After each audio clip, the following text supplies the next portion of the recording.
우리 하나님은 인간의 생명을 사랑하시는 분이십니다.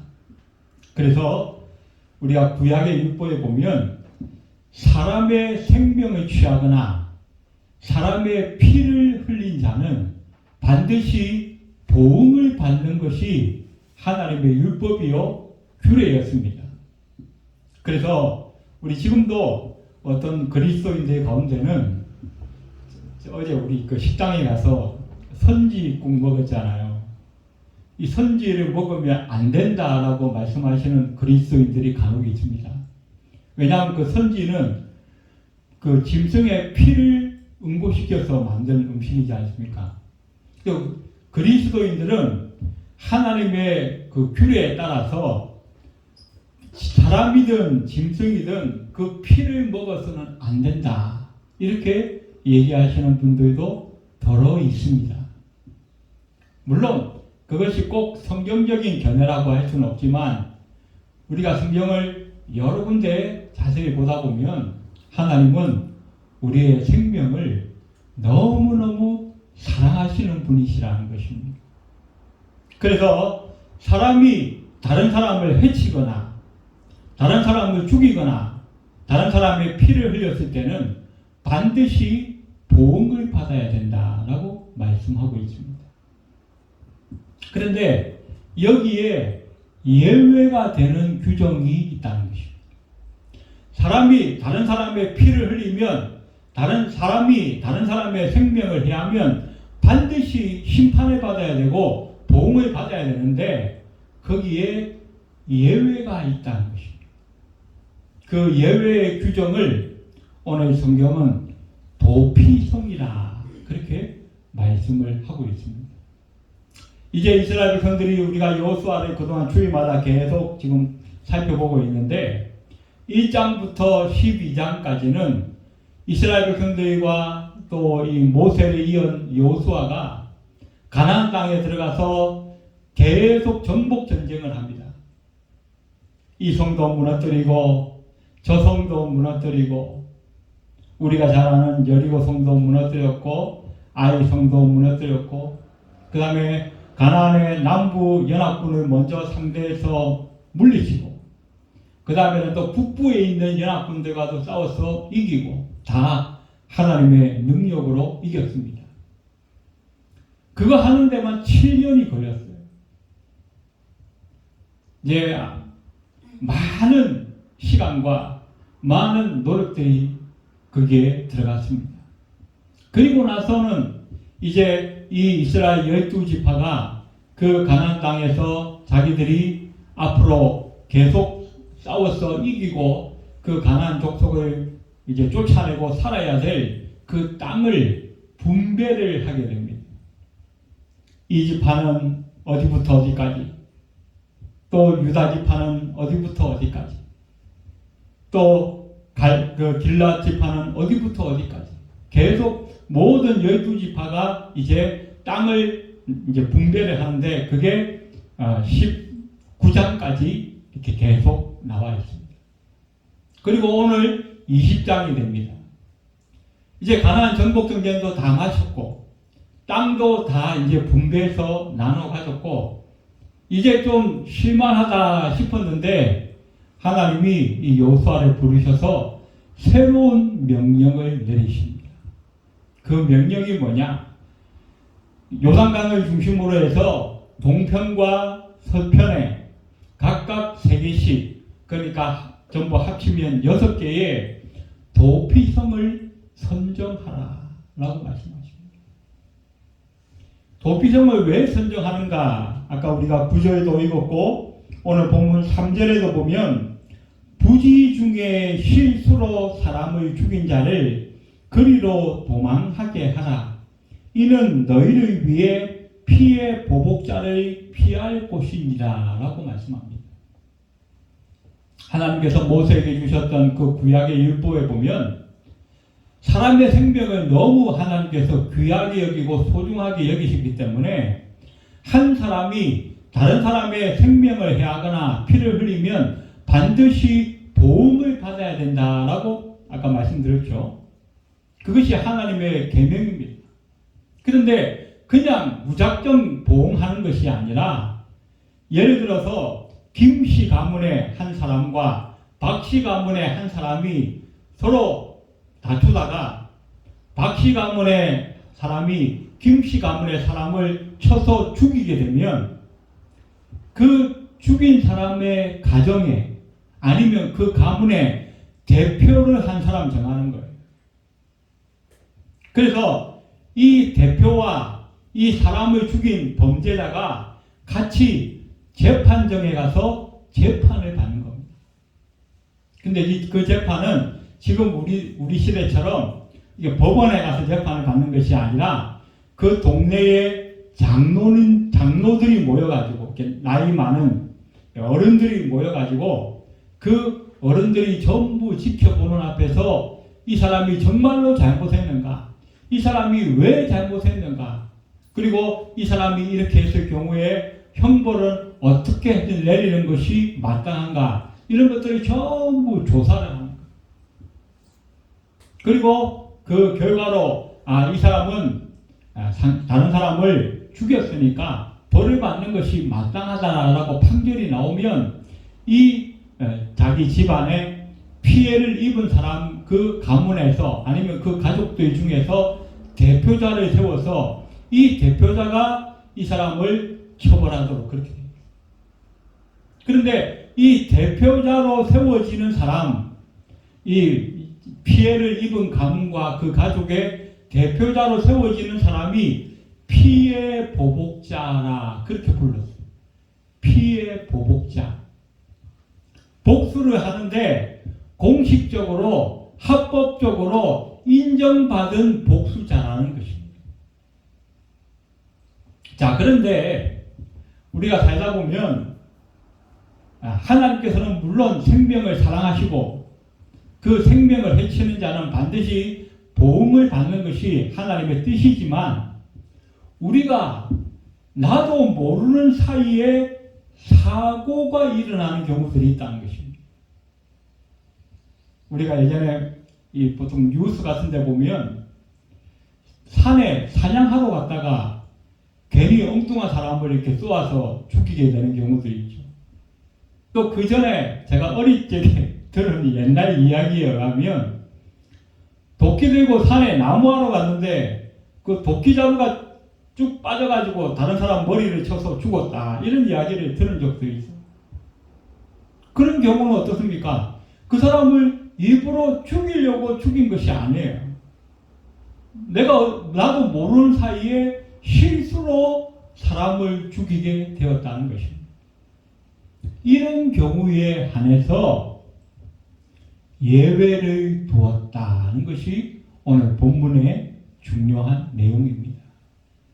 그래서 예를 들어서 내가 다른 사람을 일부러 계획적으로 죽이려고 하는 그런 고의가 아니었는데 실수로 사람을 죽였을 경우에 내가 발로 돌을 툭 찼는데 그 돌이 날아가서 다른 사람 머리를 때려가지고 죽게 되었다거나, 또 아니면 집에서 내가 그냥 실수로 이게 담벼락을 이렇게 잘못 손대가지고 그 귀화장이 밑으로 떨어져서 지나가는 사람이 맞아서 죽었다거나, 이렇게 내가 의도하지 않은 사고로 다른 사람을 죽였을 때는 빨리 자기 주변에 있는 최대한 가까운 도피성으로 도망해 가라는 것입니다. 그러면 살 수 있다는 거예요. 그거 하게 하시려고 하나님께서 여호수아를 불러서 전쟁도 다 끝나고 땅 분배도 다 끝난 이제 좀 쉴만한데 여호수아를 불러서 네가 요단강 동편과 서편에 각 성읍별로 6개의 이 성읍을 따로 구별해서 만들라는 거예요. 이스라엘 백성들 가운데 누구든지 실수로 자기가 고의가 아닌데 자기가 미처 모르는 사이에 다른 사람을 죽이는 이런 실수를 범했거든 빨리 이 도피성으로 도망가서 그 속에 숨으면 살 수 있다. 자, 그런데 어떻게 살 수 있느냐? 오늘 4절에 보시면 이런 말씀이 있습니다. 이 성읍들 중에 하나에 도피하는 자는 그 성읍에 들어가는 문 어귀에 서서 그 성읍의 장로들의 귀에 자기의 사건을 말할 것이요. 그들은 그를 성읍에 받아들여 한 곳을 주어 자기들 중에 거주하게 하고. 자, 내가 실수를 했어요. 내가 잘못해서 옆에 사람이 죽었어요. 그러면 어떻게 해요? 아, 빨리 내가 도피성으로 도망가야겠구나. 왜? 내가 일부러 죽인 것이 아니고, 내가 고의로 죽인 것이 아니고, 내가 처음부터 저놈 죽여야지라고는 그런 악한 마음을 가지고 죽였던 것이 아니기 때문에 실수로 나의 어떤 부지 중에 일어난 이 사건으로 죽였기 때문에 나는 살아날 수 있는 방법이 있다는 거예요. 그래서 요 동네를 둘러봐서 아, 저기가 나의 도피성이다. 그렇게 가까이 빨리 도망가게 하려고 성읍마다 6개나 만들어 놓은 거예요. 최대한 그 사람이 있는 곳에서 최대한 가까운 곳으로 빨리 도망가. 그래서 거기 갑니다.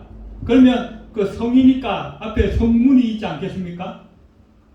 그 성문에 가면 보통 낮에는 사람들이 이렇게 많이 다니죠. 그 성읍에 서서 무작정 들어가는 것이 아니라 장로를 찾아야 되는 거예요. 장로. 그 마을에 이 유지들, 아니면 연세가 많으시고 인생의 경험이 충만하고 지혜가 뛰어난 그 장로님들을 찾아가지고, 아이고 장로님, 아이고 어르신, 내가 어제 이맘때에 이런 실수를 해서 내가 사람을 죽이고 오늘 내가 여기 도망왔습니다. 그러면서 자기의 자초지종을 그 장로들 앞에 다 털어놓아야 한다는 거죠. 왜 털어놓는가? 그냥 하소연한다고 털어놓는 것이 아니라 자기의 그 한 이야기를 가지고 그것을 근거로 삼아서 이 장로와 유사들이 재판을 하는 겁니다. 과연 이 사람의 말을 우리가 믿어줄 만한가? 그리고 이 사람의 말이 사실이라면 정말로 하나님께서 만드신 이 도피성 안에 들어와서 생명을 보존할 만한 그런 자격이 되는가? 그래서 그 옆에 모인 모든 장로들이 함께 이 땅땅땅 판결을 내리는 거예요. 아, 이 사람 얘기를 들어보니까 이 사람은 고의로 사람을 죽인 것이 아니고 실수로 어쩌다 보니까 잘못해서 사람을 죽였으니까 이 사람은 이 도피성에 들어와서 사는 것이 합당하다. 조건에 맞다. 그렇게 판결이 내려지면 이 사람은 그때부터 이 도피성 안에 들어와서 살게 되고, 그 원수진 사람들이 잡으러 올 거 아니겠습니까? 그죠? 저놈 내가 잡아 죽여야지, 복수해야지, 원수 갚아야지. 그 성 입구에까지만 들어올 수 있고, 올 수 있고, 이 사람을 아무리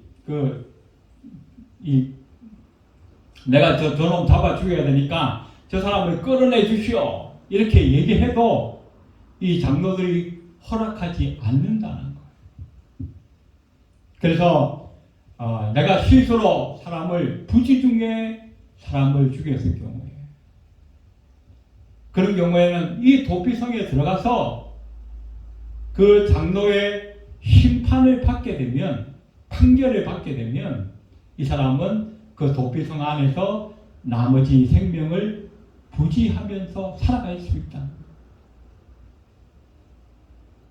그런데 살다 보면 자기 집안 식구도 생각나고, 두고 온 엄마 아빠도 생각나고, 자식들이 있으면 자식도 생각나고 그러지 않겠습니까?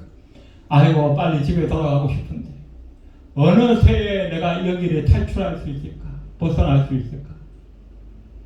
그 각 성읍마다, 원래는 우리가 그 앞장에서 좀 더 이제 살폈어야 되는데 우리가 앞장을 보지 않고 지나왔기 때문에 우리가 빠뜨린 것이 있는데, 이 각 성읍에는 레위인들이 있고 제사장들이 있어요. 제사장들은 지금도 뭐 그런 의미로 우리가 볼 수 있지만, 제사장들은 하나님께서 레위 지파에게는 땅을 주지 않았어요. 12지파 모두에게 하나님께서 여기는 너희 땅이다, 여기는 너희 땅이다 이렇게 땅을 나눠줬는데, 레위 지파에만큼은 하나님께서 땅을 기업으로 주지 않으셨어요. 땅이 없으면 농사를 짓지 못하고 먹고 살 수가 없잖아요. 그럼 레위인들은 뭘 먹고 사느냐? 각 성읍에서 이 사람들이 안식일에 하나님 앞에 드리는 그 제물을 가지고 먹고 살아라. 그래서 이 레위인들은 너희는 농사 짓지 말고 일주일 내내 하나님의 그 성전에서 일어나는 그 모든 일에 전념하라는 거예요. 딴 데 신경 쓰지 말고 하나님 성전 청소하고 하나님의 성전에서 일어나는 제사에 너희가 관여하고 그 재물을 관리하고 성도들이 오면 신앙적으로 상담하고 그 일을 하면서 너희는 그들이 내는 그 재물과 11조를 가지고 너희가 먹고 살아라. 그렇게 한 거예요. 그래서 각 성읍마다 이 레위인들은 다 흩어져서 사는 거예요. 각 성읍에서 제사장 노릇을 하면서 사는 겁니다. 그런데 그 제사장 중에 대표가 있어요. 대제사장. 그래서 이 부지 중에 살인한 자가 이 도피성 안에 들어와서 살다가 이 대제사장이 나이가 들어서 아니면 병이 들어서 죽고 나면 다음 또 대제사장이 세워지지 않겠습니까? 새로운 대제사장이 세워지면 그때는 이 사람이 언제 들어왔든지 간에 다시 자기 집으로 돌아갈 수 있도록 그렇게. 그런데 대제사장이 나이가 젊어가지고 살 수명이 길면 이 사람은 그만큼 도피성 안에서 오래 살아야 되는 거고, 대제사장이 나이가 많아가지고 이제 빨리 한 몇 년 살다가 이제 돌아가시고 새 사람이 들어왔다 이러면 이 사람은 몇 년만 도피성에 살다가 자기 고향으로 집으로 돌아갈 수 있도록 하나님께서 그렇게 정하셨다는 것입니다. 자, 그래서 구약의 이 피의 보복자 규례를 하나님께서 정하셔서 사람의 생명을 해치거나 피를 흘린 자는 반드시 보응을 받게 하셨는데, 하나님께서 예외를 두셨다. 그 예외가 뭐냐?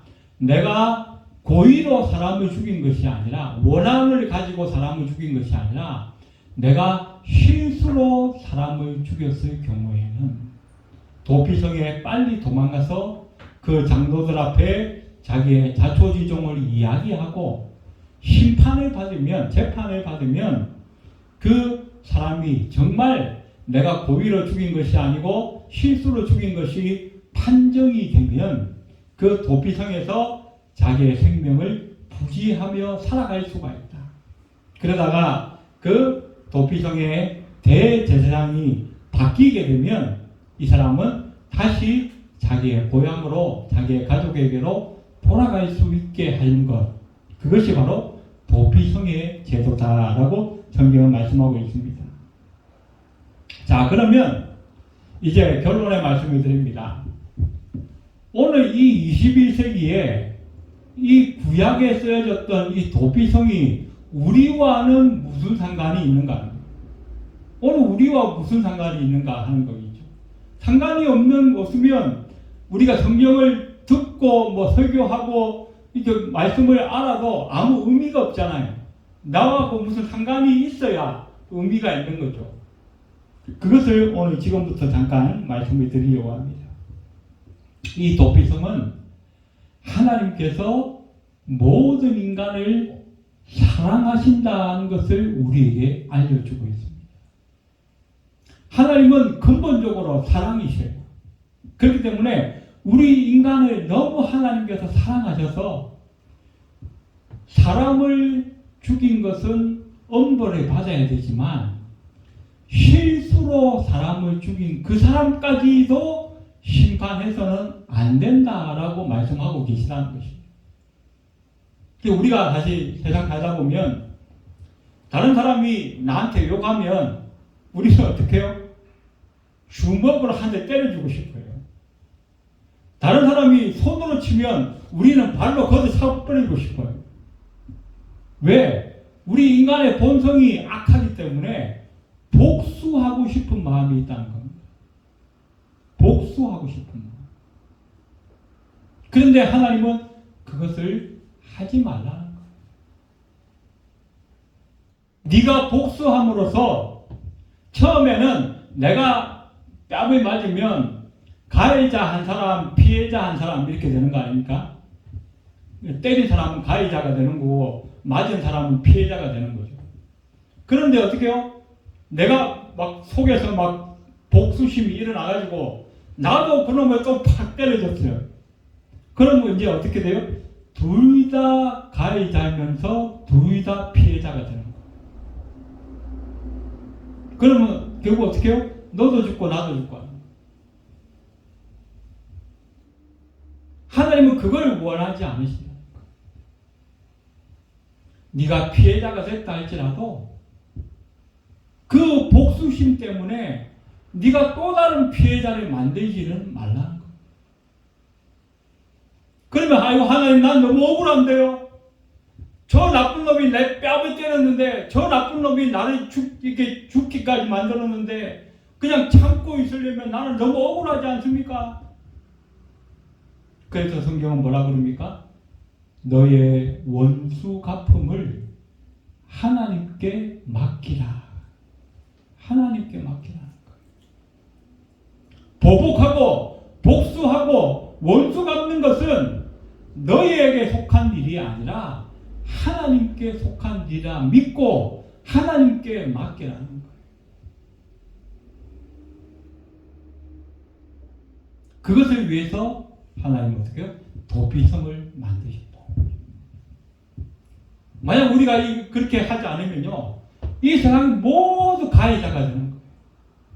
세상에 모두가 또 피해자가 되는 거예요. 옛날에 우리가 그 옛날 TV 사극 같은 데 보면 아버지와 아들이 나란히 막 너무 행복한 시간을 보내고 있는데 어느 날 갑자기 막 이 자객이 나타나가지고 이 검은 망토 뒤집어 쓰고 두건 쓰고 칼을 시퍼런 칼을 차고 자객이 나타나가지고 그 아버지를 팍 베버리고 도망가지 않습니까?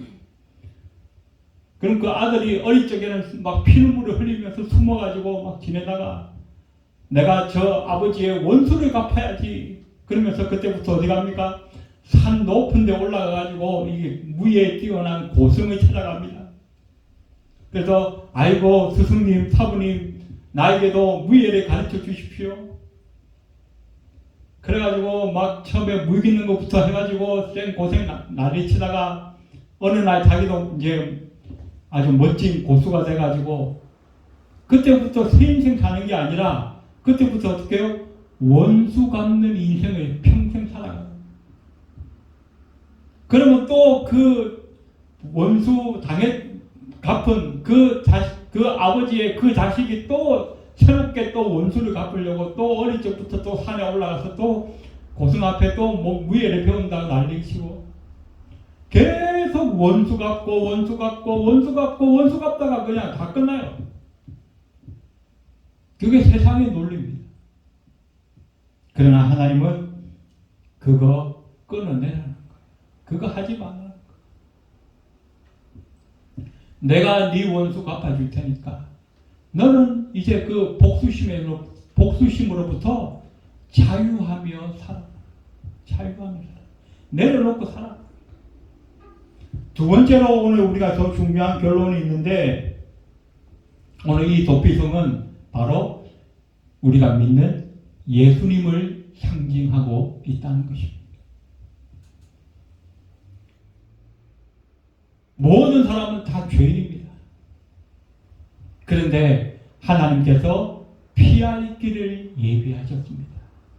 그 피할 길이 누군가? 바로 예수님입니다.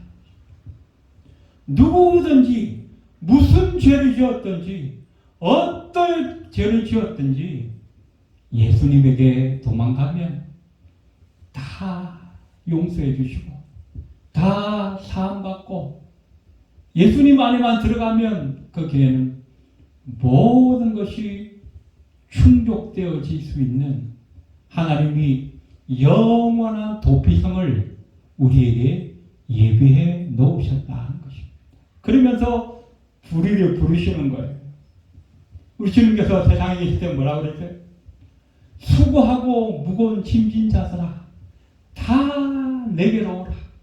내가 너희를 쉬게 하리라.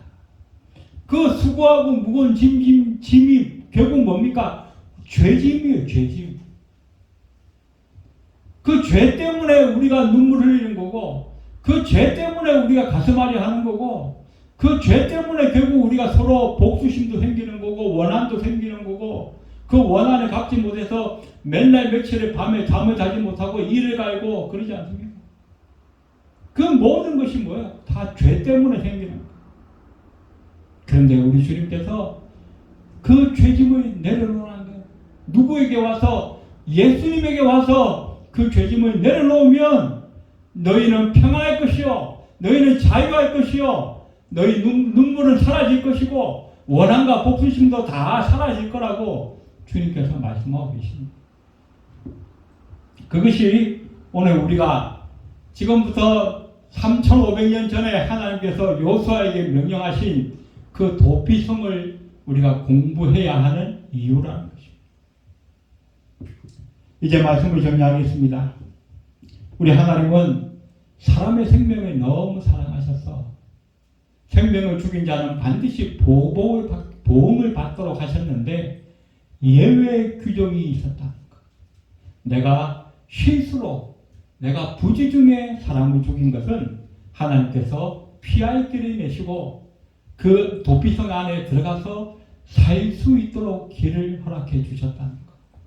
그런데 오늘 우리 시대에 본다면 이 도피성은 바로 우리를 사랑하신 예수님의 모습이라는 것을 우리는 다시 한번 기억하게 됩니다. 이미 오늘 예배하는 저와 여러분은 이 도피성 안으로 들어와 있는 줄로 믿습니다. 여기서 나가시면 안 돼. 나가면 끝장나는 거예요. 나가면 사탄 마귀가 우리에게 원수 갚으려고 다 호시탐탐 기다리고 있어요. 절대로 나가지 마시고 나중에 우리가 다 하나님 나라에 가서 주님 만날 때까지 이 도피성 안에서 물론 제가 오늘 지금 시간이 없어서 말씀을 좀 드리지 못했는데 도피성 안에 있으면 좀 불편한 것도 있어요. 도피성 안에는 절대로 죄를 지으면 안 돼요. 도피성 안에 사는 사람은 죄를 지으면 안 되고 또 사람의 피를 흘리면 안 돼요.